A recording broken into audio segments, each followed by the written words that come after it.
Have you seen everything you came to see? Now go back to your friends and report. Tell them the little fish I throw back into the sea.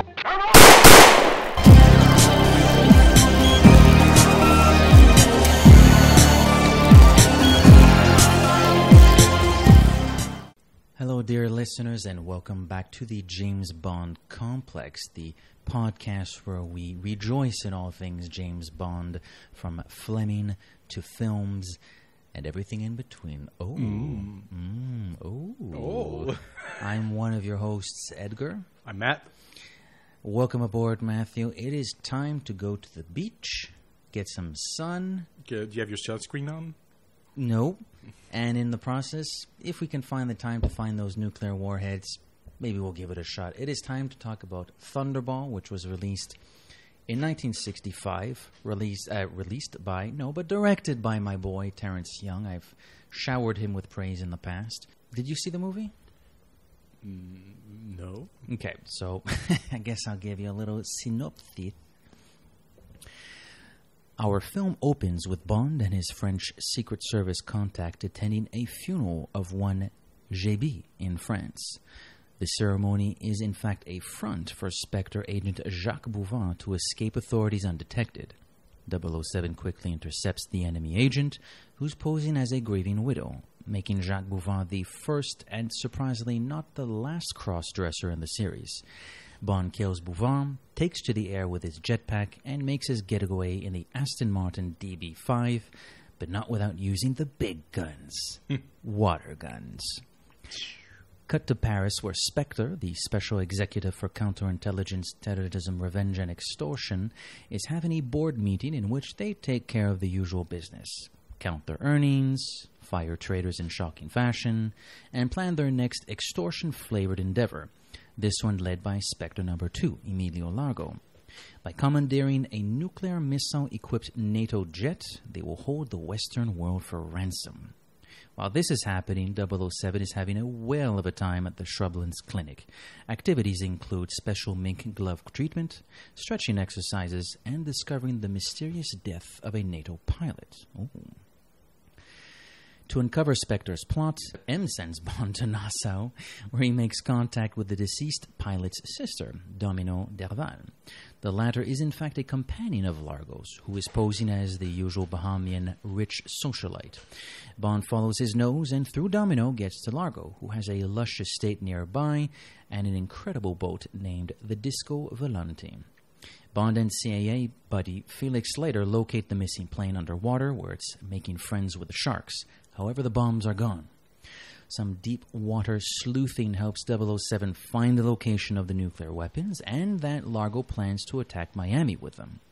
The film climaxes with an underwater battle for the ages between Spectre agents, CIA reinforcements, and some passerby sharks.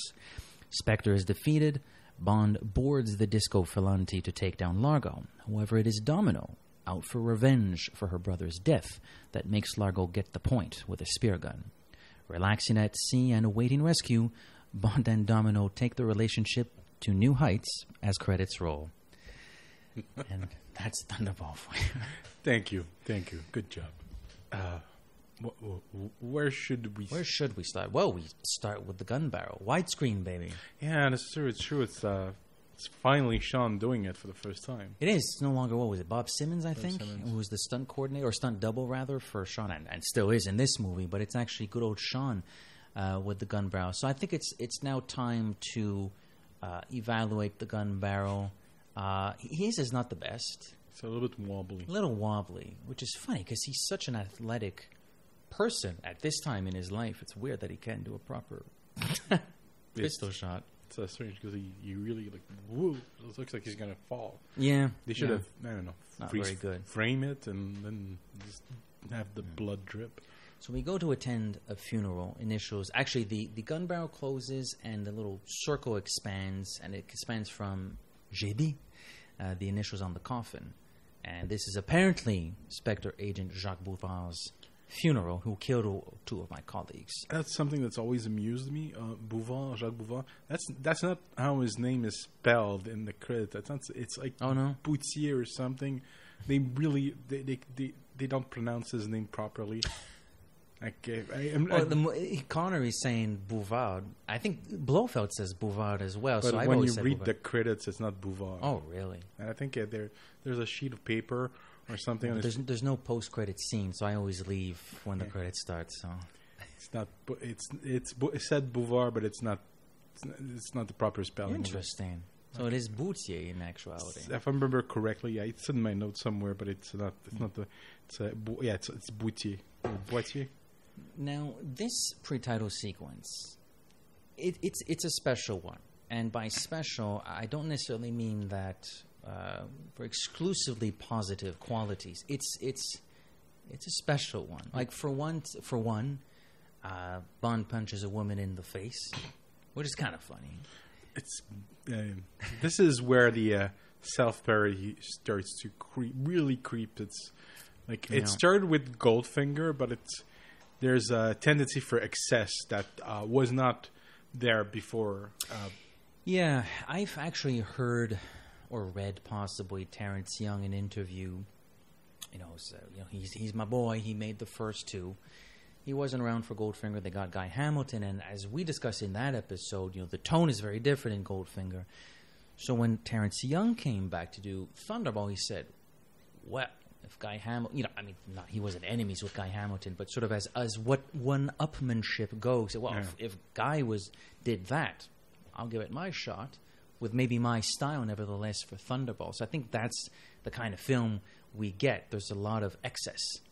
In this movie, and they're trying things that might have been cutting edge at the time. I haven't seen, I do like old movies. It's not like the only 60s movie I've seen. I've seen tons of them, but this tactic of cranking up the speed, like when Bond slides a chair across the room into Boutier/Bouvard's legs. Just go with Bouvard.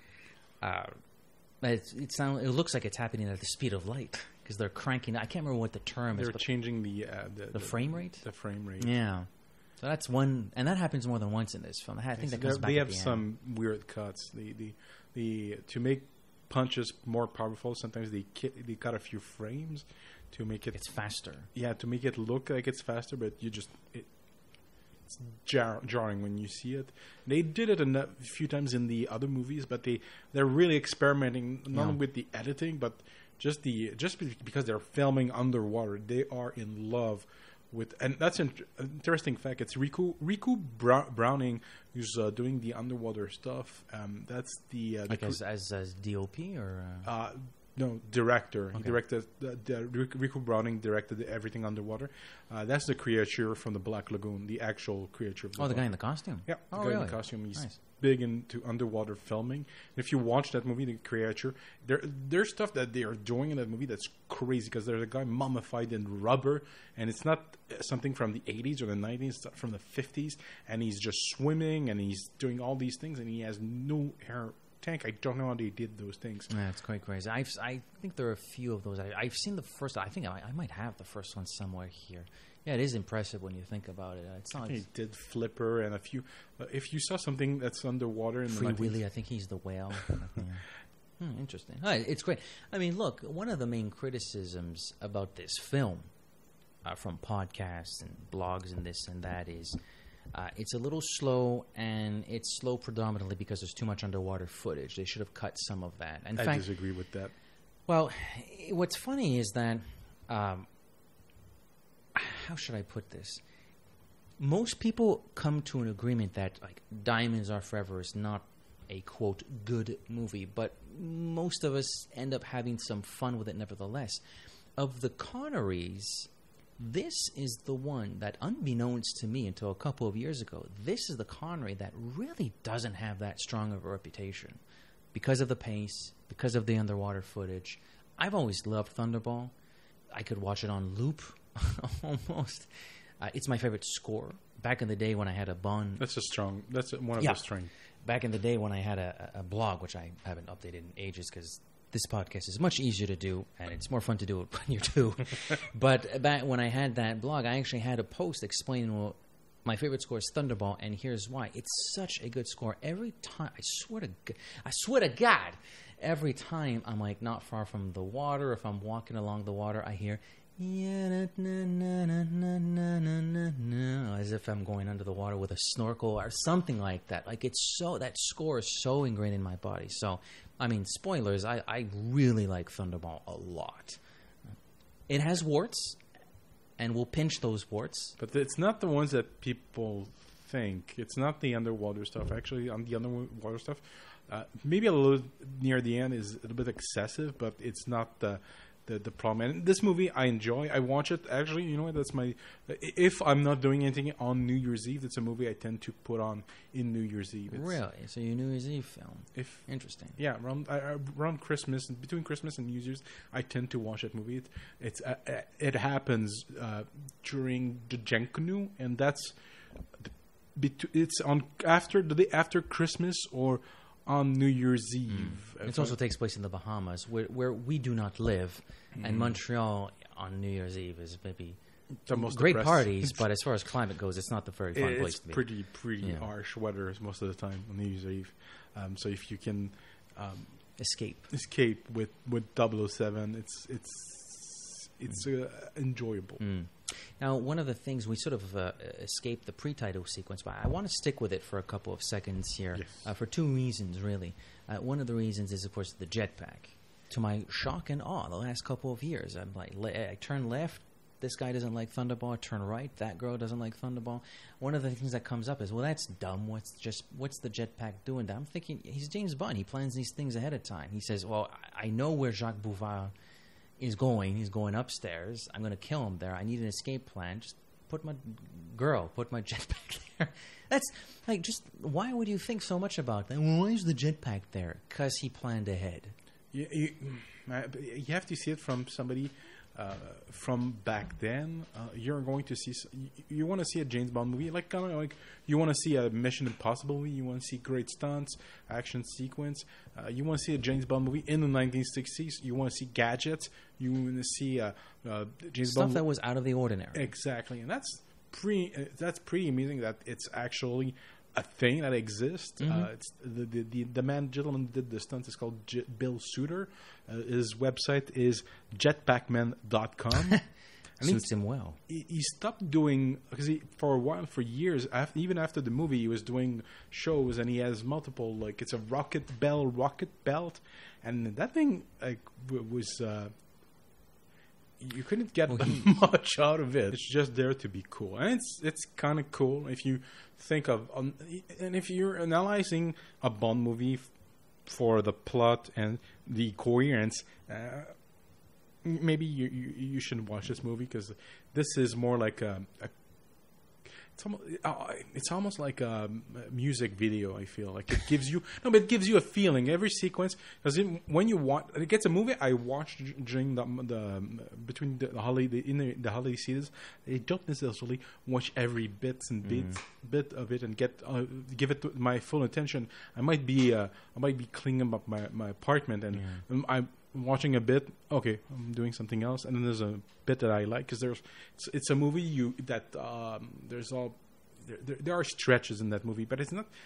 It's the most before I think Skyfall. That was the most successful Bond movie of all time. As far as tickets sold, I think it was the most successful one. Asses in Seats, it's the most popular one. That was the fallout of the Goldfinger effect. Yes. Obviously. But they marketed the hell out of it. I mean, the people were lining up to watch the trailer. They did like little booths that you could put your face in and watch the actual trailer. When you watch some of the behind the scene, it was crazy. Like Goldfinger started the James Bond phenomenon, but Thunderball cemented James Bond as a pop icon. The spy craze, the 60s spy craze. And I mean, the franchise really has found its wings at this point. One of the other things I wanted to bring up were as I cheekily alluded to in my synopsis, is the water guns. Like that, if I can defend the jetpack, well, he just planned ahead of time. What's the problem? I have a little bit of a harder time defending the water guns. Maybe it's cold outside and they're freezing. Maybe. My water's going in a straight line.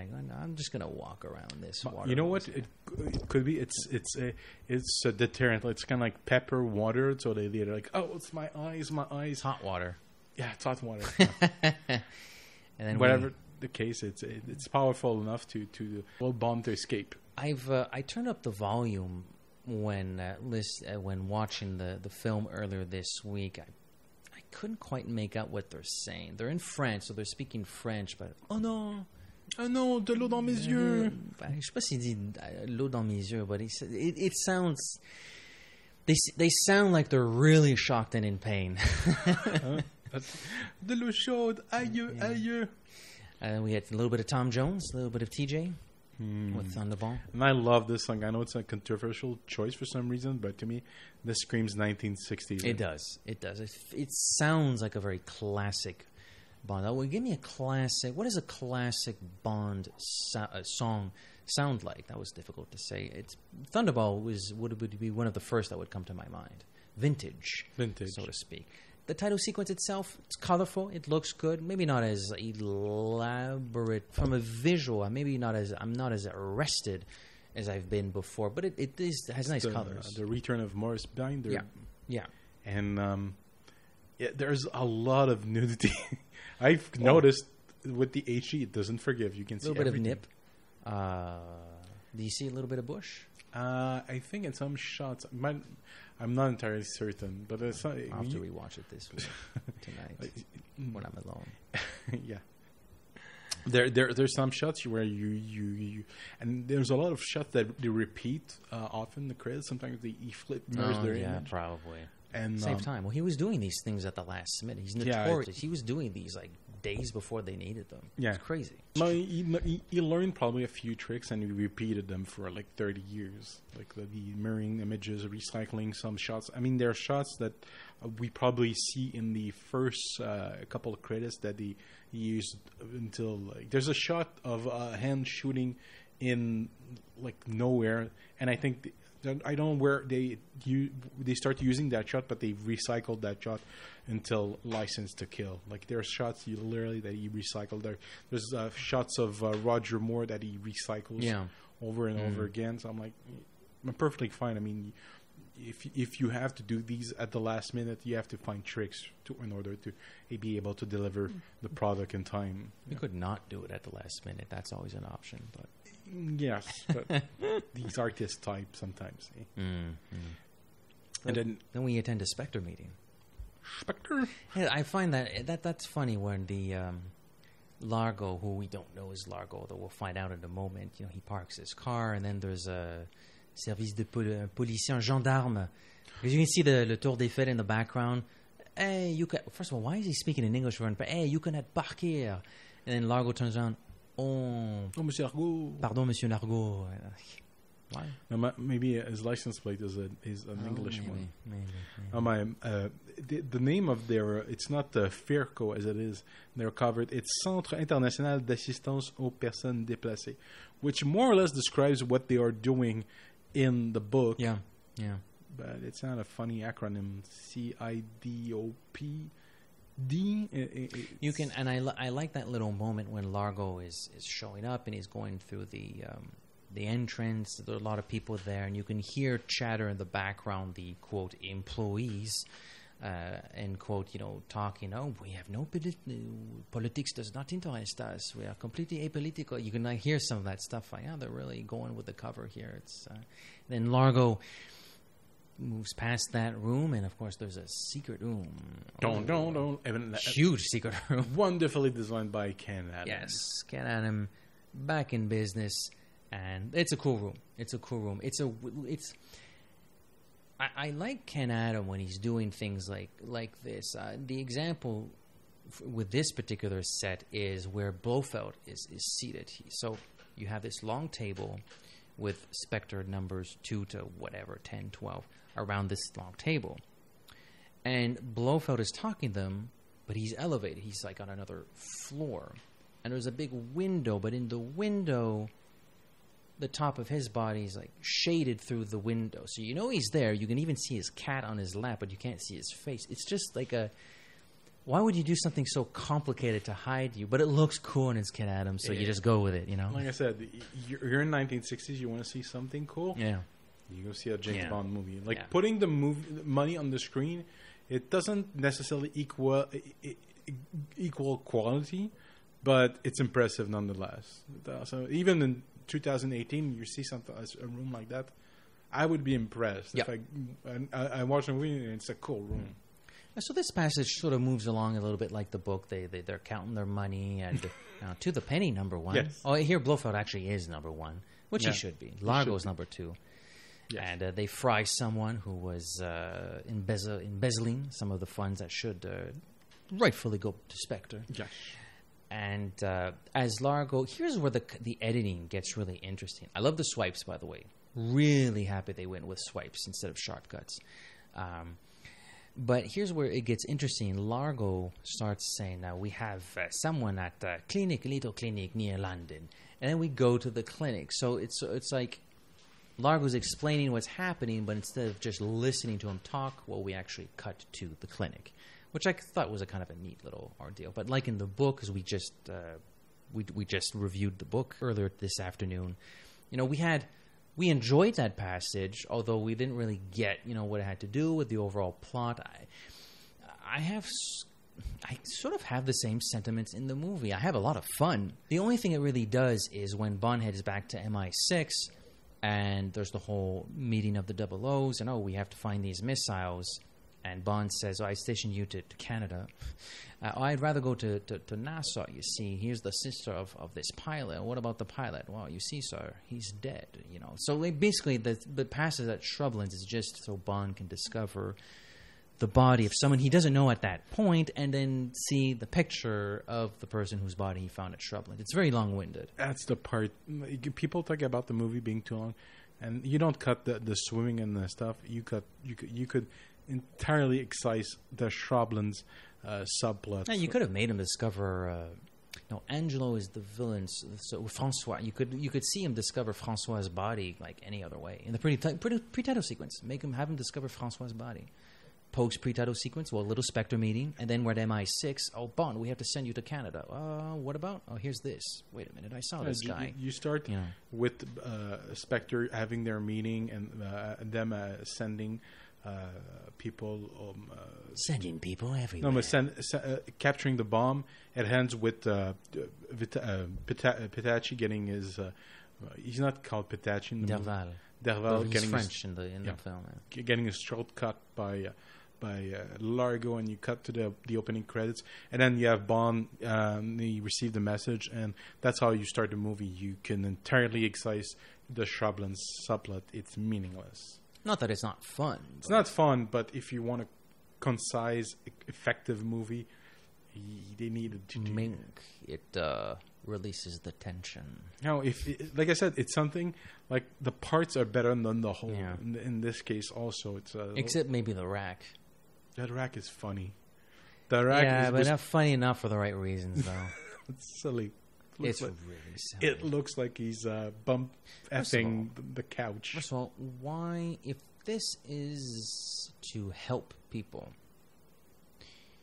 why would there be a knob to turn the intensity up to a level where it becomes life-threatening? And it's also in the book, which is silly.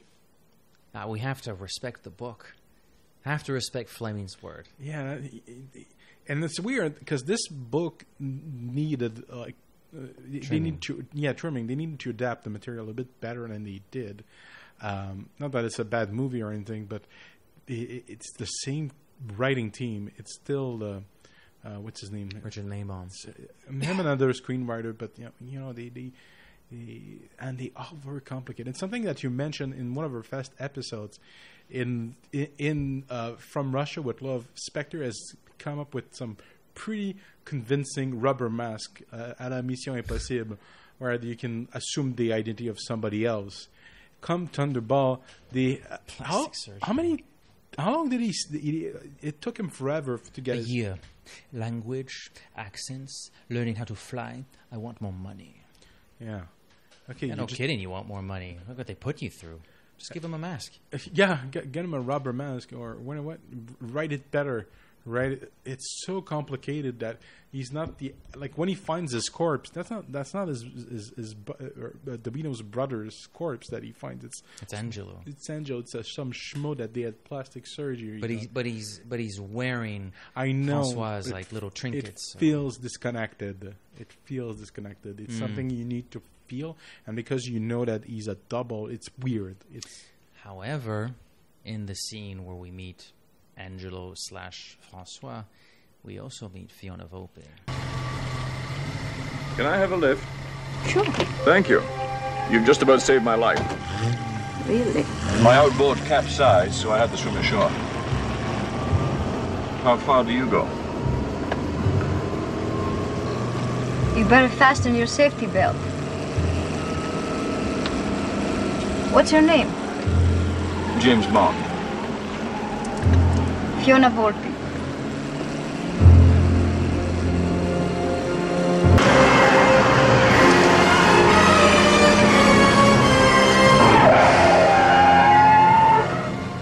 Well, this is as far as I go. Yes, me too. This is my hotel. What a coincidence. Yeah, so convenient.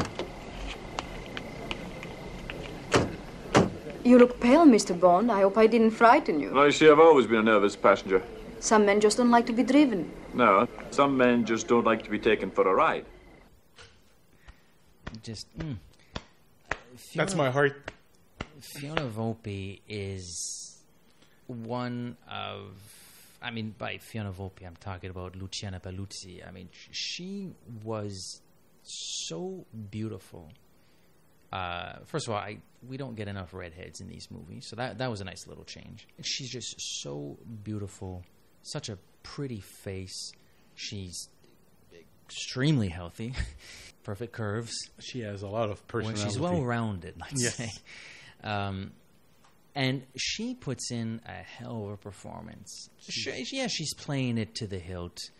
Of course, it's a Bond movie. Some characters, you have to play them to the hilt, but she does it with such gusto, with such vim and verve. I mean, I would say she's fiery. I'm not trying to make a pun because her head is her hair is red, but she's fiery. No, she's fiery. I really like that.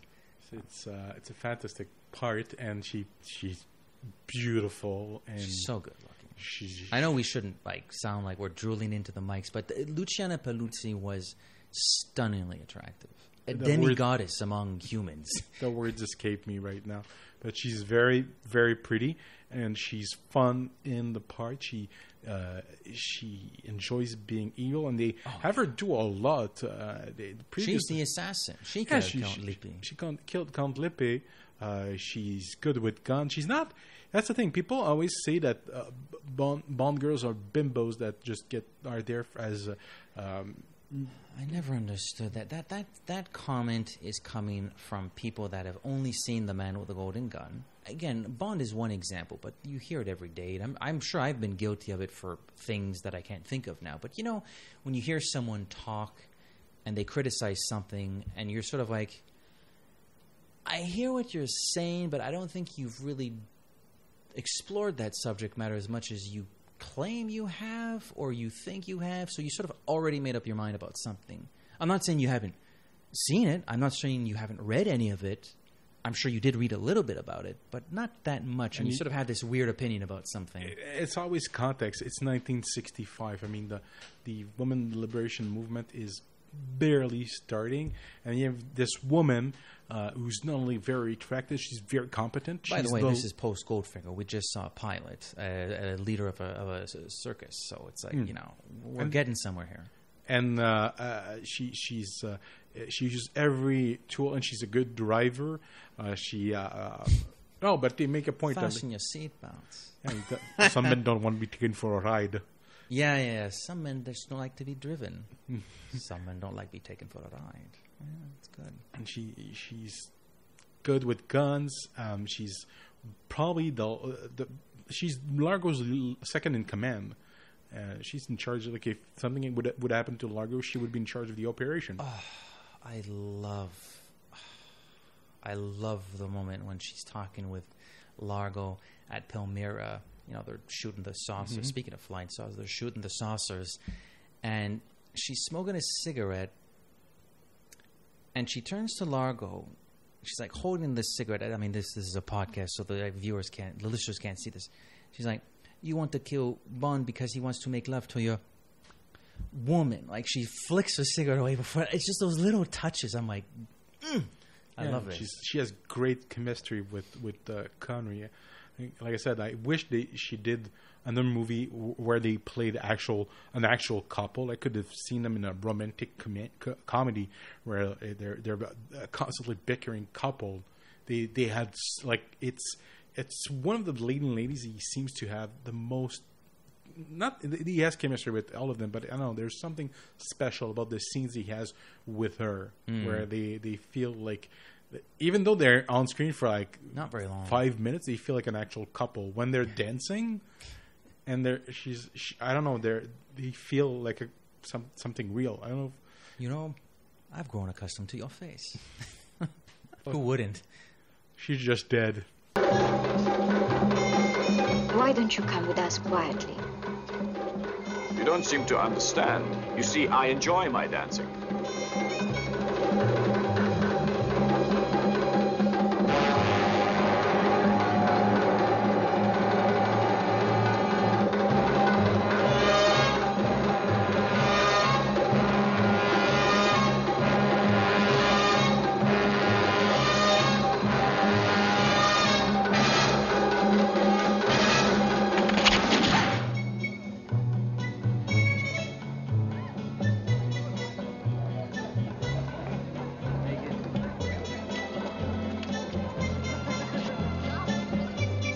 My friend sits this one out. She's just dead. Oh, God. You might have... Oh, my God. That's a good scene. We got to get to the Bahamas, though. Yes. So there's the 00 meeting, which is kind of cool. Like, it's a nice set. You know, I like the fact that M says Operation Thunderball. Like, they never actually give these operations names. I like the fact that this one has a name, and it's Thunderball. In French, it's called Opération Tonnerre. So Bond buggers up. Well, yeah, he has to convince M to not send him to Canada, but rather to go to NASA. He has a hunch that by locating Domino, who is Francois' sister, they might be onto something. It's like a really flimsy hunch, but okay. You know, do you think she's worth going after? Well, I wouldn't have put it that way, sir. You know what? But it makes more sense than in the book. In the book, it's like... I think it's through Appa's sense that they just like because there's a radar and it's like a zone that they can't really see much. They decide to send Spectre sends the plane to the Bahamas, but in the movie, because he has a hunch because of Domino, it makes more sense to me. It's actually an improvement on the book. Yeah. And so we get to meet Domino in the water. There's a lot of pretty women in that movie. Yeah, well, before we hit record, you and I we had a brief conversation about all Bond films are sexy. Like you can't name me a Bond film. Oh yeah, no, that one's not very sexy. Like they're all sexy movies. But my number one pick, like the Bond. I'm not saying it's my favorite necessarily. I've already revealed that in the past. But like my sexy Bond is Thunderball. That's my sexy Bond.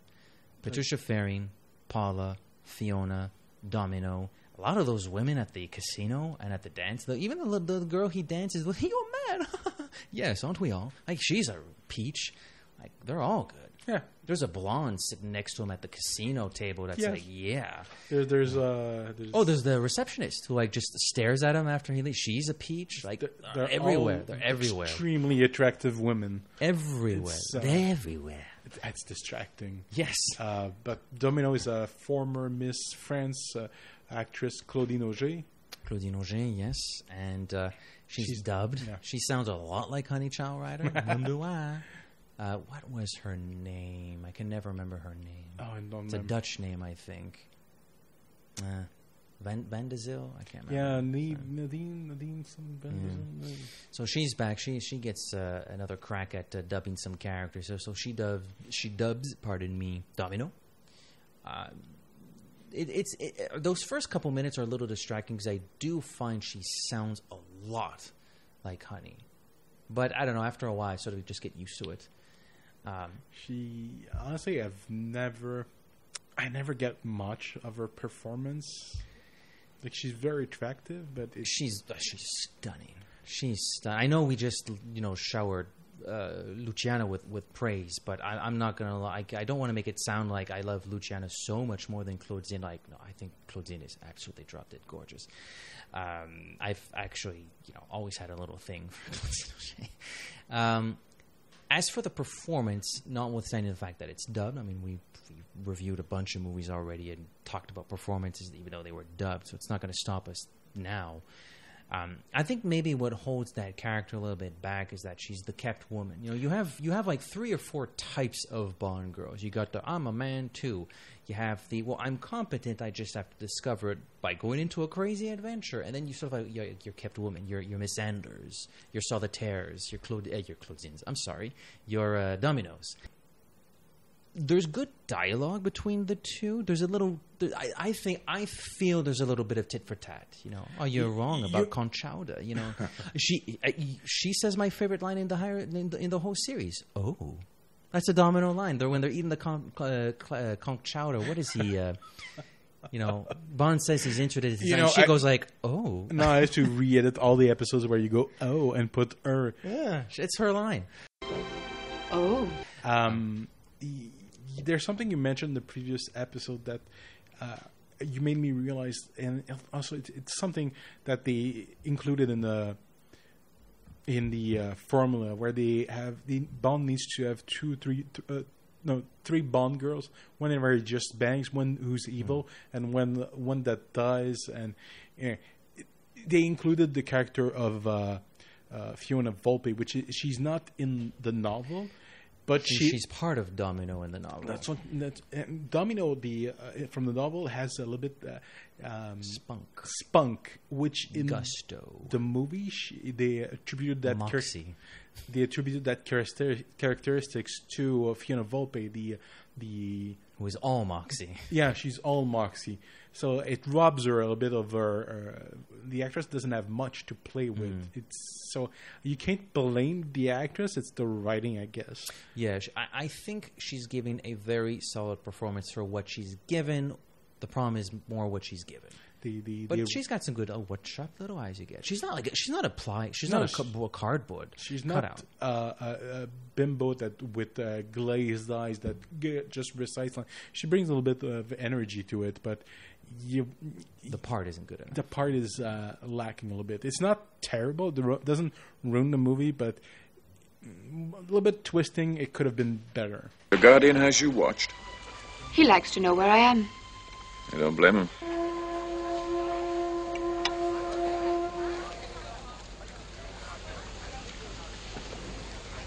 Will you excuse me? You're not going so soon. I'm afraid so. My guardian's yacht. Oh, really? He'll be expecting me. May I come with you? I'd love to meet your guardian. Oh, no. Will I see you again? It's a small island. Perhaps we can have dinner together. No. My dear uncooperative Domino. How do you know that? How do you know my friends call me Domino? It's on the bracelet on your ankle. So, what sharp little eyes you've got. Wait till you get to my teeth. Yeah, no, I agree. Let's stay on topic. Paula, who we don't see much of, but she makes an impression.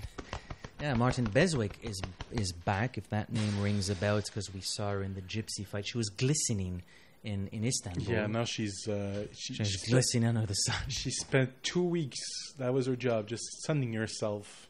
Yes, she has given that interview, hasn't she? She was a little bit too pale, and Terrence said, well, you go down there before the rest of the crew, because you need to look like you're the MI6 contact there. You live there. So, yeah, she got a tan for 2 weeks, and then they started shooting. Can I get her a job? Can I get that job? Oh, yeah, no, she is. And she's fun, too. Like, the motor won't start. You don't mind taking care of the boat? Not at all. No, she's playing it up, She's having fun. She's pretty good. There's I don't know if we can skip to her demise, but eventually... We don't see her much, so probably... Well, the next time we see her is basically her demise. She gets captured by Fiona Volpe and her men. They bring her to get interrogated. And there's one, I don't remember, it's what's his name? The guy with the glasses who gets the point. No, that's okay. Yeah, Vargas. Vargas, and the Vargas does not eat. and I think it's Coach. The scientist. They're looking at her body. She's dead by this time, and Vargas says, "Oh, I don't know what happened. She must have had some cyanide pill." And the other guy looks at him, looks at Vargas, and goes, "Whatever. She's just dead." Kind of disgusted by what we're seeing, because she didn't just die. I think he killed her. Could be. I think. Could be. And honestly, that character of Vargas, it would have meant some more if Bond killed him right then and there. Like that's. I was watching the movie. I was like, she needs to be avenged. She's not like her death should have been avenged right then and there. Because there's a guy that gets eaten by the sharks, but if it was the man that was responsible for Paula's death, it would have. Like, I don't know. I'm doing my armchair screenwriter, but there's she needed to feel avenged, and she doesn't. She feels like Vargas's death is pretty cool. Yes, and I do like that. I think he got the point. Yes, but he's such an unmemorable villain, though. Yeah, well, we don't see. It's funny. I don't know why I made myself do this. I was trying to pay more attention to him. He's there a lot, but he's just in the composition. He's rarely doing anything. He's just in a lot of shots. He's in the sequence where Bond goes underwater and he's throwing grenades at him. And when he gets captured, he's the one tossing the grenades. I think. Well, I remember you. I think he's one of the people chasing Bond in the junk canoe. I think he's. Yeah, I'm pretty sure he's there. Trips over the dog that's peeing in the middle of the street. Have you noticed that shot? Yeah, it's really noticeable. It's funny. It's right there in the middle of the street. The dog's leg is up. I'm like, wow. But we're sort of time shifting here. Although we have been talking for 40 minutes already. We have a Felix Leiter. Yeah, I don't know if it's probably my third favorite, because it's I forget Dr. No, the actor from Jack Lord, because you know what else? Jeffrey Wright, and this dude, which I don't remember, Rick Van Nutter, because he feels almost like Jack Lord, a little bit too old, not too old, but older. It looks like what Jack Lord would be if he had been aged 10 years. Yeah, 20 years. And he has the same bad sunglasses. Yeah. And I don't know. I kind of liked him. Something funny about the performance it just felt a little off. Was it the ADR? I don't know. There was something. It sounded like a bad actor, but it might have been the ADR. Might be. It felt like the words coming out of those lips just like didn't sound right or something like that. First of all, there's a ton of ADR in this film. I don't know what happened with her. Now pay attention. It's like, you didn't even open your mouth when you said that, Q. How are you doing this? Special gadgets. There's tons of it. And more than I remembered. I was for some reason, my mind was like wired this week when I watched the film, and I was seeing it everywhere. Like Largo, a lot of Largo's ADR, like Jettison Cocoon. Jettison Cocoon. What? That doesn't make any sense. Yes, and I don't know, the voice they picked doesn't. It seems at odds with the character at times. It's Jettison Cocoon. Yeah, is one of them. It's like, okay, it seems like a. I'm surprised this is your third favorite Felix Leiter. I mean, there's so many of them. I mean, when I read the books, yeah, maybe David Edison. Like, I would have to do a special. David Hedison is in my head when I read the books. Yeah. I don't know why. He's always stuck with me. I think he might be my favorite. I can't help if he's not a bad choice. Leiter. It's not a bad choice. I say Rick Van Nutter is my third, but then I forgot about David. And David, I need to put David number 3. He's my fourth. I think you're going to remind me of another one, and he's going to lose a point again. He's not bad. I enjoy him in this movie. I think he has a good repartee with Connery. That's actually, I think, one of the low points of the film. I don't think they have any rapport. Really? At all. Yeah. I feel like, But again, when he punches him in the gut, I think the performance is really terrible. So I think that's why I don't think there's a rapport. I think it's a flat out bad performance. Oh no, it's not bad. It's par. It's not that great either. Like, I'm not championing him for best supporting actor anytime soon. He's probably dead by now, anyways. But I can give him one of those posthumously awarded. Yeah, no, that's career achievement. I don't. What did he do? How he used Felix in that movie with Sean Connery? But yeah, I don't. I enjoy him, but he's not there that much. No, he's not there that much. Then Q shows up for some reason. I'm like, no, but you know, this movie, they're really forcing the formula on the movie. Like, and Bond is nonplussed by his arrival. He basically says, "Oh no!" Literally, that's the quote. "Oh no!" Not this guy again. It's not. No, it's not normal for me to be on the field or whatever he says.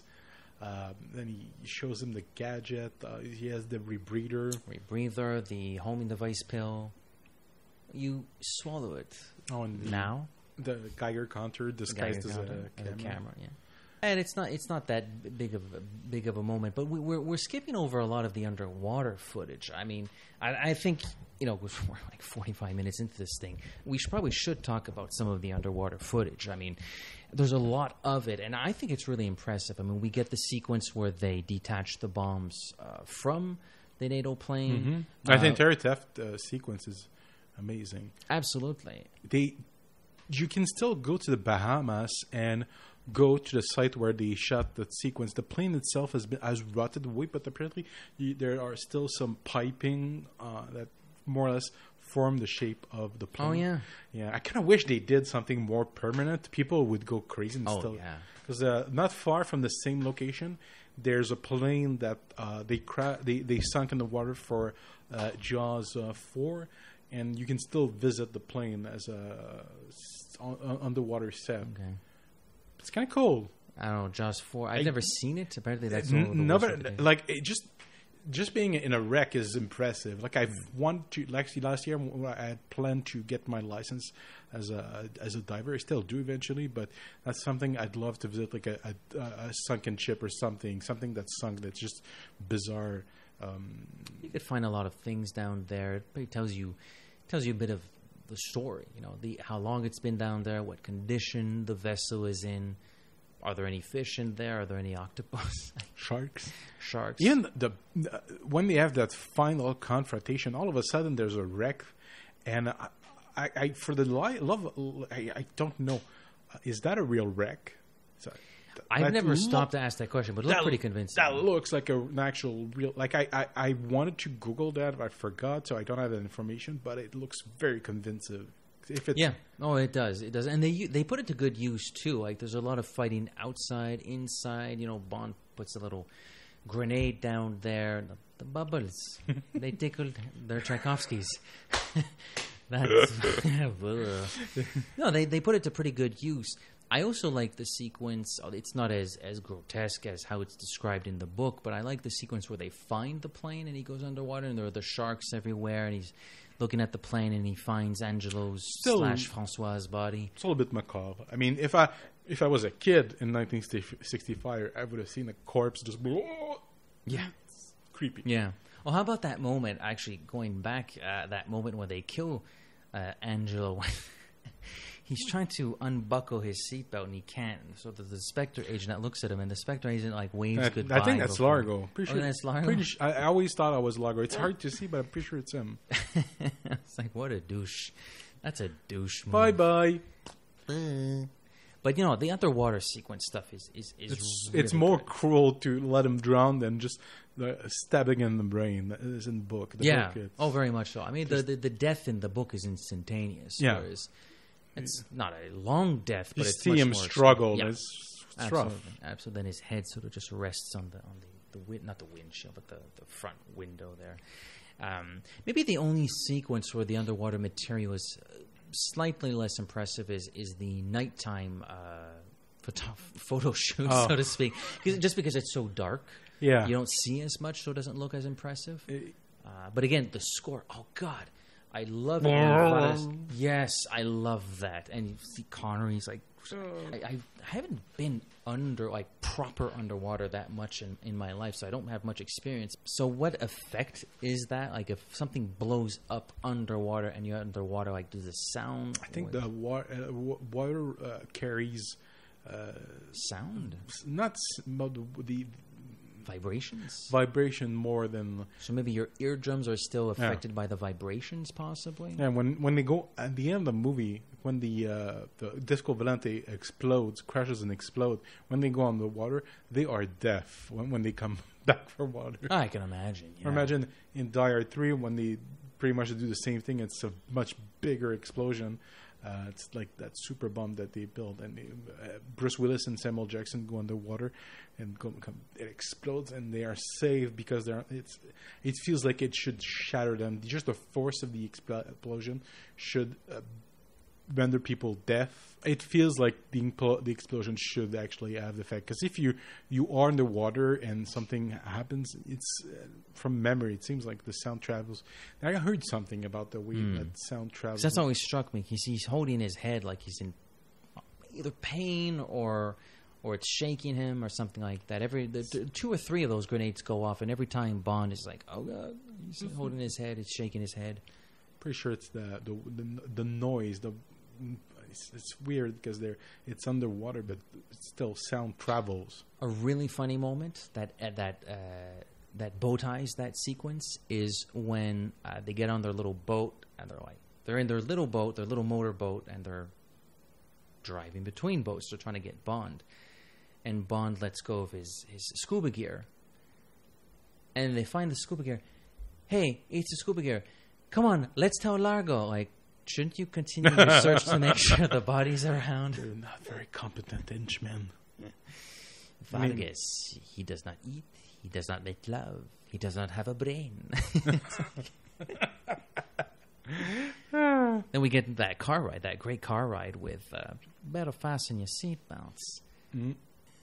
She has the ring too. Yeah, very ostentatious ring. Very, look at this ring. It's blingy. Look at it. It's bling bling. It's supposed to be the secret society, but they wear the most bling bling rings you can imagine. If ever there was a secret society that did not want it to be a secret and they wanted the wide public to know about it, it would be Spectre. Yes. So we have Fiona Volpe meeting Bond.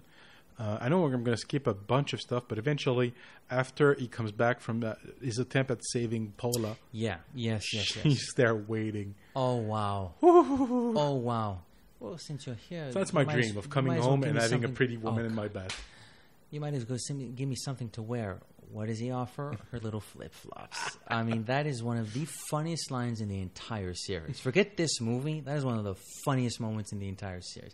And he sits down, crosses his legs, perfectly satisfied with the situation. He's such an a-hole, but that's what we love. But she ballsy. She just gets up, and she's like, okay. Yeah.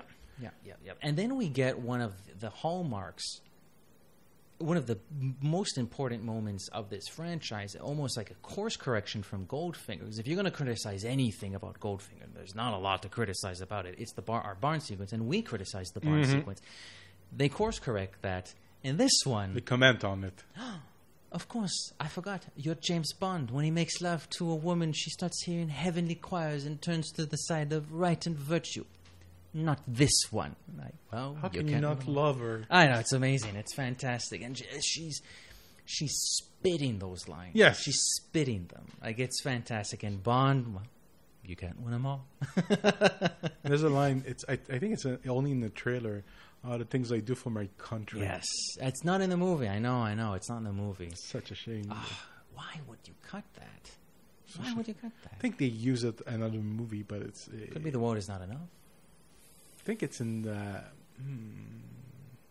I don't remember it. I know I've heard it elsewhere.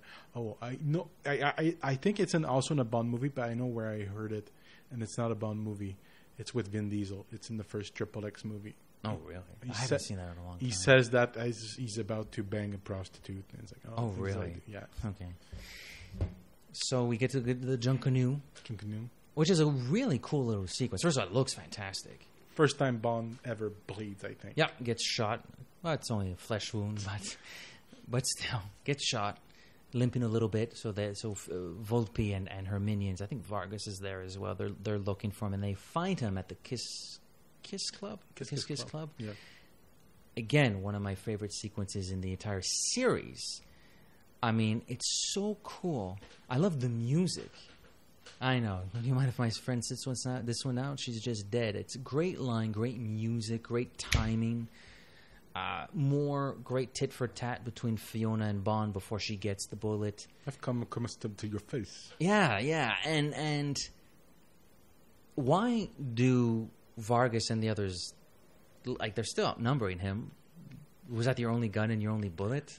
I think they're just like, oh Jesus, we killed our second in command. Uji.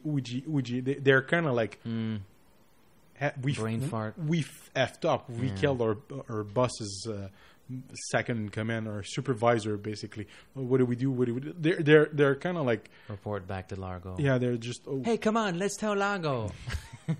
they effed up, and they're like, they don't know what to do. They're not the most brilliant henchmen in the world. Clearly not. But yeah, they report to Largo, and then we have the aforementioned the investigation to find the plane. They find the plane, and then there's the scene where Bond and Domino screw underwater. Mm-hmm. Where the little bubbles come up. They're some deep sea drilling. Hey, there you go. He's tickling her, Tchaikovsky. And that's a neat little moment. And you know what I like about the conversation they have after? And I've always wondered about this. And I heard something that was pretty smart. Might have been a podcast. I don't remember. I listen to too many podcasts. I don't remember who says what anymore in these podcasts. So if that podcaster is listening to this, whoever you are, you're getting the credit for it. But what I like about that conversation is when he reveals that, this is who Largo is and your brother is dead, I still need you. He puts on his shades. I think I mentioned it to you. But was that you who mentioned it? Yeah. But it's well, if you're listening to this show, you get the credit. It's also in the commentary track. It's by design. Oh, it might have been the commentary track. Terrence Young explains that's his idea, basically, to shield his emotion with pretty much. Sunglasses. I thought that was a pretty cool moment. Gets to taste women. Never had a woman before. They taste rather good. Nice little moment there. And so Vargas gets the point, and she buggers off back to the Disco Volante with the camera, and she tells Bond, "Oh, you know what? It might be important after all." She tells him where to go. There's this place where Largo does not allow anybody to go to on Palmyra, and there's these stone steps that go down into the sea, and from there he can find out maybe where the bombs are, and they are there. Again, more really cool underwater footage. You see them handling the missiles. Oh no, they're going to the missiles, this secret enclave where the missiles are. And I like the moment where Vargas Largo notices Bond. And he's pointing like a madman, like this mother effer. We got to get this guy. He's not one of us. Oh, I can't. One of the things I didn't understand. So, Largo and most of his minions and with the bomb, they leave that little enclave, and Bond is stuck in there with one dude, and they fight. How does he kill him? I don't understand. He takes his flare and sticks it up his butt. Like, I don't remember. I don't. It's weird. Like the cut you were talking about, sharp, fast cutting, which is sometimes a little bit too herky jerky for its own good. I find that one has a cut. I don't even remember. I don't remember. I think doesn't he get trapped in the door as it closes? But there's still a fight. He's still fighting against somebody, and then there's a flare, and then there's a cut, and the guy's dead. But then I don't know if he ate the pill right there and there, or when he ate the pill. I don't remember. No, when does he eat that pill? Is it when he finds like the opening, so to speak, and he's not underwater anymore? Good question. He must have eaten it at least 8 hours before. Yeah. For that to be in a system. So his homing device, his homing tracker is active. So he just basically has to wait for Felix to show up. Felix shows up in a chopper, gets to see where Bond is because Bond has another flare. And this is basically, I mean, at this point, there's like 10 minutes left in the movie. Tell your people that the bomb is going to Miami. Very Scottish in this one. He sounds much more Scottish than he does in the first three. Yes, he does. I think they're telling him, you know what, just talk how you talk. Miami. And this is where we get, we've been talking about a lot of good stuff so far, and this is a really solid movie so far, but this is the good stuff. If there's one thing I like, if there's one thing that gets me excited, it's an underwater battle with spear guns and sharks. I love it. It's not as long as people complain about this movie. It's a tiny little bit too long. Tiny. I'm not normal in the head. I can't get enough of people just receiving spears in the hearts and going like underwater and like the blood like smoke. To me, it seems like it's a lot more like I'm gonna pull on your shirt. And a lot of I'm gonna remove your mask. There's a lot of I'm gonna pull your mask. We up. can't insert that one in this. Would there be too many of to put in? There's a lot of pulling, tearing. Not that much stabbing, but there's Largo stabbing. When everybody. Bond shows up and he has like a super rocket. Of course he does. And on you, everything looks good. And he starts shooting. He doesn't, and that's the thing that's always impressed me about the franchise: the color coding. Because all the villains are black. Yes. All the good guys are in orange, but Bond has his outfit is a little bit different, so you can always know where he is visual. It's like Smart. The Transformers, you can never tell which robot's fighting which robot. It just looks like garbage moving. Bond movies of that era, you can always say, okay, the good guys are that color, the bad guys are this color, and Bond is wearing a different uniform, but he still feels... He has, not only does he have a super propeller, his super propeller has its own spears that he can shoot. He just ducks and he throws these spears. That's kind of cool. And super gadget. And that's Q Branch right there. That has to be Q Branch. That's not CIA. And he helps the soldier. He doesn't get caught in the fight. He doesn't start like fighting just one guy. He's gonna spear a guy. He's gonna throw a bomb, and eventually. You know what it's kind of like? It's kind of like the gypsy camp fighting from Russia with Love. Like if he's assailed, he'll like get rid of his attacker, but he's looking around. Oh, this guy needs a little bit of help. Oh, there you go, spear on your friend, on your enemy, and I like that. It's a little bit. It's another Terrence Young film, so that's probably why. Yes, but it's pretty cool. It's Terrence Young going a Goldfinger. It's a very excessive movie. But Terrence Young, staying Terrence Young. I don't remember if you remember we were reviewing From Russia with Love, and I was saying I like the little moments that Terrence, because we're on a first name basis, that Terrence leaves in his films. We're like, why wouldn't you have cut that out? That just has nothing to do with the bit. There's not as much as in Dr. No or in From Russia with Love, but there's one in Thunderball, and it's when Bond goes to the casino and he's about to enter the room, and he and a beautiful woman almost walk into one another, and Bond like, I'll let you go with to this side. Oh, but she goes on the same side as him. So he goes on the other side, and he seems like a little bit embarrassed by that. I love that they kept that in. I love that. Terrence, my boy. I felt that was staged, but you're right. It could have been an accident, an happy accident. But it feels like something that they just would cut. Yes. Or can we get another one? I don't know. To me, it doesn't feel staged, but it could have been. It could have been, but it could have been. They might have reshot it and said, "Yeah, the first one's cute. Leave it." Yeah. So, but back to the battle. Shark gets it. Yeah.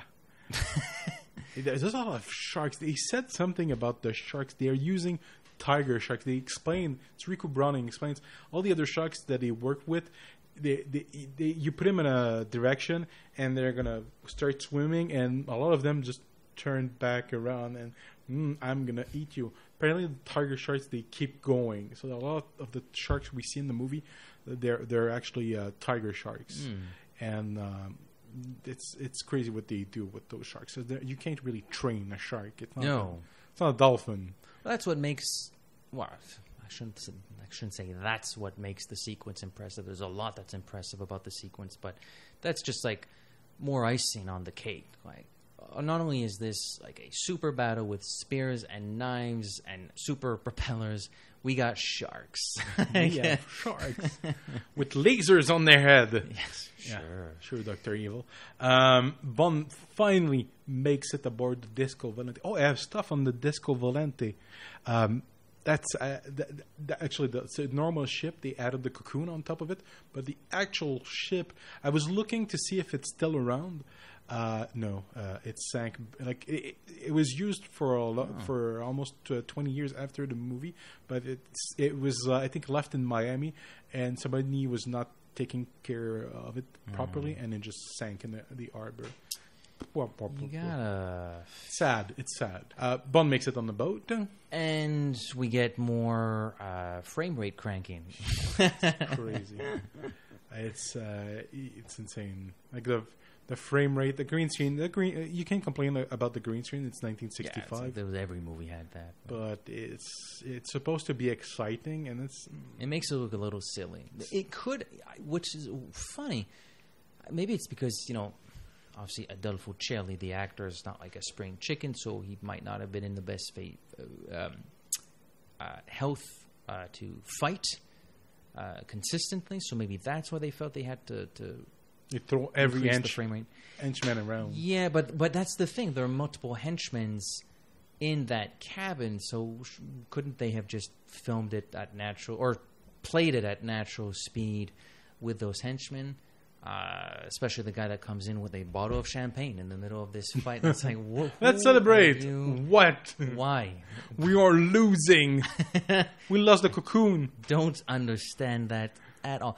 Oh, I love the jettison cocoon. So first of all, half his crew is going to get caught up by the Marines, and they're just firing. They're just firing. They're firing. They're fighting. I'm like, I would. I'm giving up, guys. Give up. But the bus just left us to die. Just give up. Maybe we can get an immunity if we down about Spectre or something like that. And you can hear there's this one guy. Maybe he's like the second mate or whatever. You can hear him on the soundtrack. Keep firing, more. I'm like, you crazy. You crazy. No, he's you cray. It's insane. And finally, Domino, like just as Largos is about to, I think he has a gun in his hand. He's about to shoot bomb. And Domino just shot him in the back. Yeah, with a spear gun of her own, and I'm glad I killed him. You're glad.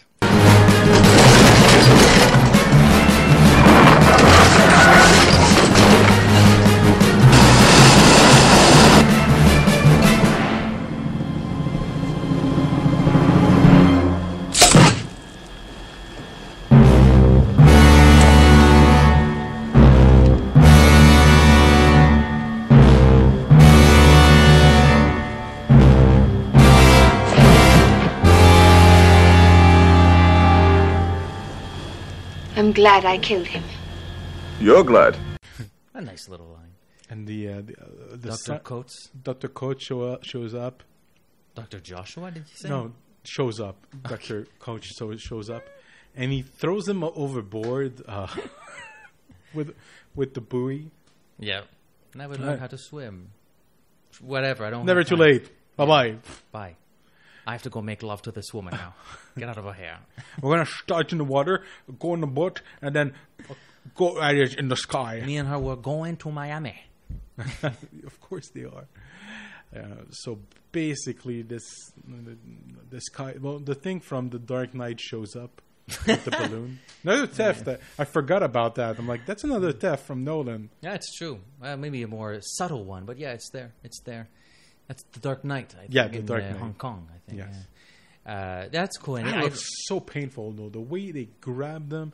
I don't know if your back must be a wreck after you can't do. They seem to be enjoying themselves, but yeah, I can't imagine that it's the most comfortable thing in the world.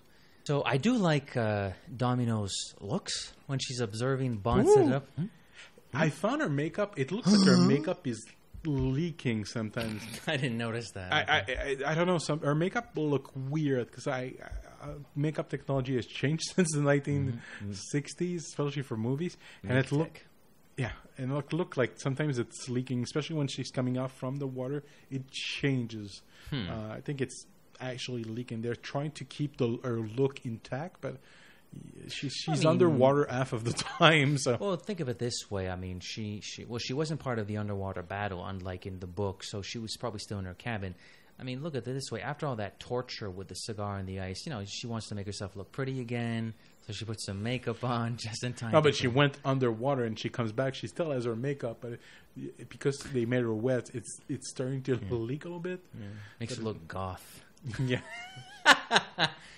Make her look like Eva Green in Casino Royale with all the eyeshadow. Yeah. Well, that felt a little bit more appropriate. Maybe in this case it feels a little silly, but... and then we get the original Bond theme, the original Monty Norman rendition of the Bond theme. It was something about it this time around. It never struck me before, but I don't know. It's a little bit lazy. Like, did you not feel like recording it, a new version of it? It's classic, it's vintage, it's fantastic, but... They often do that for even having until the... Majesty's, it shows up. I think it shows up in The Man with the Golden Gun. Oh, really? I would have to... We'll get there when we get there. Got about 5 months until... But I know it gets recycled in odd places sometimes. You're like, really? You could have recorded a new one. Then it ends. So, I mean... Pretty brisk ending. It doesn't waste any time with its ending. Yeah, it's over. And I'm going to try and go quickly to the year 1965. January 20th, Lyndon B. Johnson is sworn in for a full term as President of the United States. So that's 1965. Very important. February 15th, 1961. A new red and white maple leaf design is inaugurated as the flag of Canada. Yeah, it was pretty late, huh? Yeah. Malcolm X was assassinated on February 21st. I never remember that he was assassinated. I mean, I know Martin Luther King was assassinated, but I never remember Malcolm X was assassinated. He was assassinated. I remember from the movie with Denzel. Martin Luther King Jr. led 3,200 people, civil rights from Selma, Alabama, to the Capitol in Montgomery. Mariner 4 flies by Mars, becoming the first spacecraft to return images from the red planet. That's interesting. That's technology. And speaking of tech. Second Beatles movie, Help, premieres on July 29th. Infamous bad sitcom My Mother the Car premieres on NBC on September 14th. I know that's something that's been spoofed. Even The Simpsons, there's an episode of The Simpsons where they discuss the ideas of spin-off, and there's an episode where it's Chief Wiggum gets a car and it has the spirit of Grandpa Simpson. Okay. Charles de Gaulle was re-elected as French president on December 5th. Vive le Québec libre! And A Charlie Brown Christmas makes its premiere on December 9th. And Dr. Zhivago premieres on December 22nd. Great Christmas movie. And Tokyo officially becomes the largest city in the world, taking the lead from New York City. Now we'll see birds. Vinnie Jones, footballer turned actor, born same day as mine, January 5th. Rob Zombie, born January 12th. They haven't played. They're no relation to James Bond. Brandon Lee, February. Could Rob Zombie direct a James Bond movie? That'd be weird. I mean, he could, but I would be up for that. But it'd be like the most violent Bond movie. Chris Rock, February 7th. Oh, he's older than I thought. He doesn't look it, but he's pretty old. Robert Downey Jr., born April 4th. He's getting up there right now. It's like Iron Man is not a young man anymore. John C. Reilly, born May 24th. Sam Mendes, born in 1965. Finally, August 1st. It was just his birthday a couple of days ago. Oh, happy birthday, Sam. Thank you for bringing back Global. Charlie Sheen, born December 3rd. Ben Stiller, born in November 1961. Yeah, that's more or less what happened and who was born. Final thoughts. Final thoughts. I love Thunderball. We broached what we don't think works that well. So it's not a perfect film by any stretch of the imagination, but I always have a great time with it. I have no problem with the pacing. It's a little over 2 hours long, so now we're really firmly in the 2 hours plus Bond films, but I don't think it really hurts this one. I think the underwater footage is fantastic. And, I mean, in almost every second scene, there's a woman that just... a gorgeous woman. Yes. Dressed in nothing but a bikini. Just when you think the movie's going to get boring, keep watching. Something will show up. Yeah, you're right, though. There's always something interesting on the screen. And we should also point out, it's the if we set aside Never Say Never Again, it's the last time that last time that Connery is playing Bond, and A, looks great, and B, looks like he's enjoying it. Yes. That's not going to happen until Never Say Never Again. That's why, I mean, right now I think he has a home in New York City, or at least probably a condo. And he has a permanent home. He resides in the Bahamas, as far as I know. Yeah, so basically it's his backyard. Probably fell in love with the place when he shot that movie. Absolutely. So I think he's given a strong performance. He looks fantastic. I mean, if I could look like Connery one day, job done, man. Job done. Yeah, no, it's just those underwater shots where he's like swimming like a fish, and you can like see the muscles on the body. It's like, there's a lot of body double. All the swimming, if I read correctly. Oh, maybe. Not him. You want to be Bob Simmons, basically. Then, yeah, Bob Simmons has got a rockin' bod. I want a Bob Simmons Bob. Bod. I really enjoyed the movie. I think it needs trimming, but people always complain about the underwater stuff. But it takes too long to get there. I would cut a lot of the shrubland part, the introduction. It would. Those are the parts I feel like. Come on, it takes 40 minutes for him to reach Nassau. It's way too long. And the plot. It's going to be interesting comparing contrast how both movies compare, because I think there are elements that are stronger in this iteration, but I also feel like there's elements that are stronger or equal to between Never Say Never Again. It's going to be interesting which one you prefer in the end. Yeah, it's an interesting question, which will be answered at the end of the next episode. But before that... we got to share how is it that we have people everywhere? We have people at www.thejamesbondcomplex.com. We have a Facebook page. Just look for us. I should let go of this banana. Facebook page. Search for us at the James Bond Complex. We have an Instagram if you like pretty pictures. If you want to see some Bond girls. Are there any Bond girls on our Instagram account? Sometimes I take pictures. I should random pictures of beautiful women walking by. Keep doing it. Yeah, it's not search for pervy at all. The James Bond Complex, Twitter at the Bond Complex, YouTube channel which we just launched recently. Please subscribe and rate us on YouTube. Just search for the James Bond Complex. We're hosted at Anchor, so we thank them at anchor.com, and subscribe to us at Google Play and iTunes. And if you're on iTunes, 00's 5-star golden gun review for us. I'm on Twitter at @OPOP. I'm at Matt Auclair with 2 T's. And just as James Bond always returns, so too will the James Bond Complex with a review of Never Say Never. Circa 1983. Merci comme toujours et à la prochaine. Au revoir.